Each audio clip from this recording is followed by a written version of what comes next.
tugyeko ku ground tulabe bitambula deni tulabe nga tweyongera Museveni wasayininze amateeka naye etteeka liri UN lyagaana okusayininga twali sayininze no sayininga eri ebikajjo nyongera okujjukiza oyina UPDF amendment bill eriawo oyina okugisayininga oyina okusayininga UPDF amendment bill nyongera okujjukiza etteeka eryo mwapakuka ne muliyisa sayininga etteeka eryo eyo tuveeyo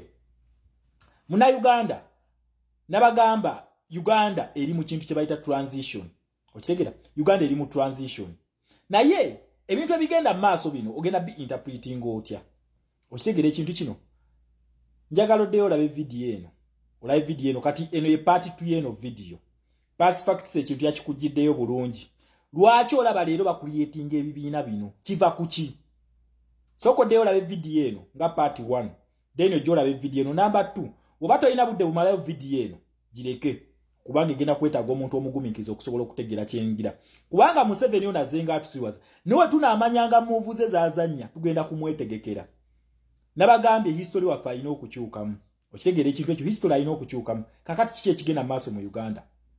ne mu revolution yaffe Museveni ono ali mu creating bina wano past facts akugambye lwaki Museveni akozesa weak candidate strategy agikozesa atya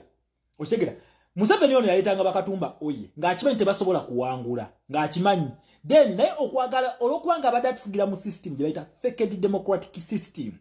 aleta bakatumba oye bano babeerewo nga illusion okusiba international community nti democracy yabadde akolaki buli omu yamwesimbyeko era akalulu kabadde free and fair number 2 okudividinga obululu naye ate ekintu kino ku luno olwaleero kikyuseemu simanyi bamwakyetegereza nti katumba oye owa mu revolution eyaffe ate agenda kubeera Muhammad Nsereko bebano wano bakuyetinze ebibiina byabwe bajjanga ba candidate nga ba presidential candidate wano nkutereddewo DP kuba tetunamanya kyavudde mutabamiruka waabwe then nkutereddewo PFF tetunamanya ani gwe baleeta nebino ebibiina kuletedde ani gwe baleeta Nsereko nga presidential candidate Mathias Mpuuga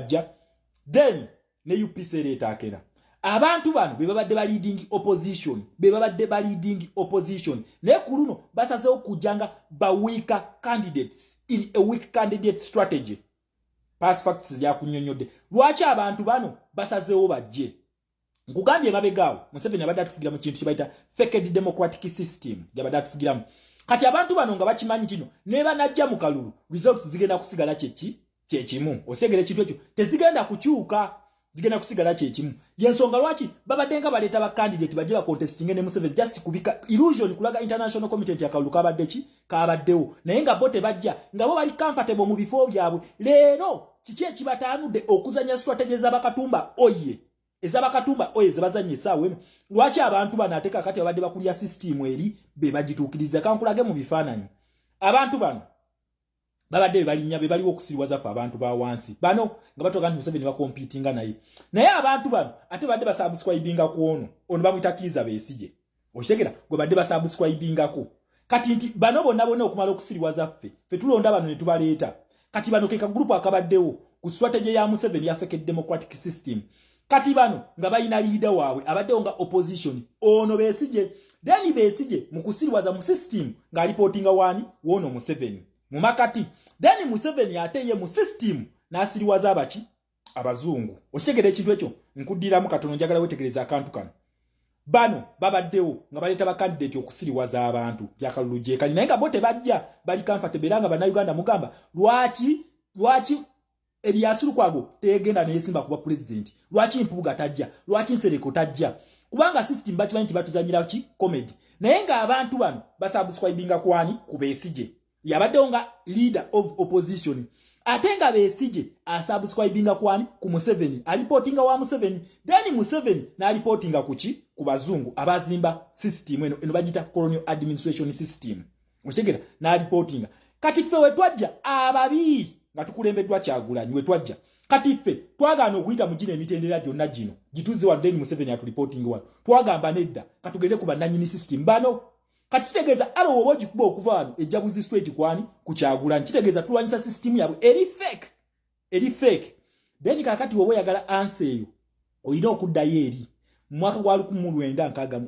1962 kyekyatuukawo ekintu kino nkugaa kyatandika mu mwaka gwa 1958 wekibeererawo kubanga tukozesa 3 is wano webalira mu bendikito kiwanuka olukwe nabagambe history omwali n'okukyuka webalira mu bendikito kiwanuka olukwe wano wafomingibwa UPC KY kitegeeza nti system colonial administration system bana abazungu enfuga yabwe gye bali batufuga bo bali bagenda then batulekere system eyabwe abazungu bano gye bayita colonial administration system onaku wero Museveni gyaita fake democracy mwatufugira democracy ow'ekiwanyi abamu bamuyita fisadi okitegera kati wetuze ne tuchallenginga zino wetuchallengize Museveni ne system ye direct foreign policies ez'abana abazungu essaawa eno ziri mu kulwanagana ne system eya Museveni zirwanagana na system ya Museveni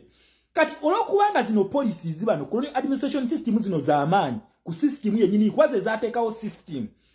eno erina okugwa system ya Museveni erina okukola ki erina okugwa gye yazimba fake democracy nakugamba etandikira ku muntu wa wansi noleeta bano bamuwadinsereko ne banene basubscribing wa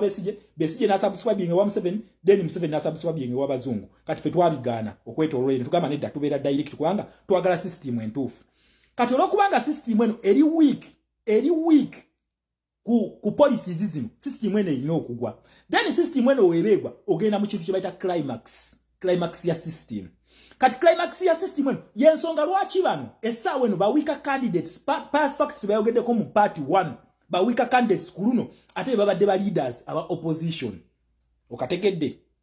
bano bawika candidates lero baleese be babadde ba leaders ba opposition nga luli ogamba okwagala okwesimbawo olina okuyita Elias Lukwago Muhammad Nsereko Bampuuga Besigye nga gyoyita ba campaigningireko osobola okufuna amasanyalaze fe ne tugamba nedda amasanyalaze gali ku muntu wa wansi kakati olwokubanga eno system erina okugwa erina okuleeta bonna abadde bagikolera mu system bagwe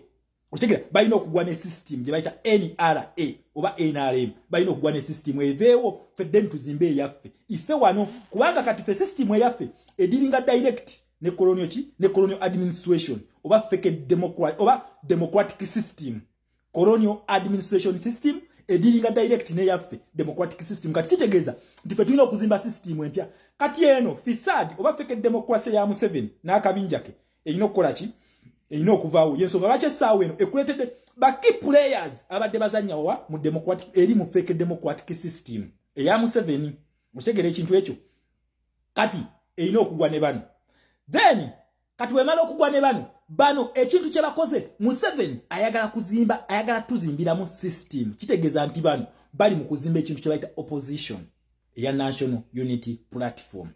kati bakitegedde nti negenda kubeera government yensonga lwaki basaanyawo ebibiina biri ki political parties zebabadde nazo okitegera zebabadde nazo eziplayinga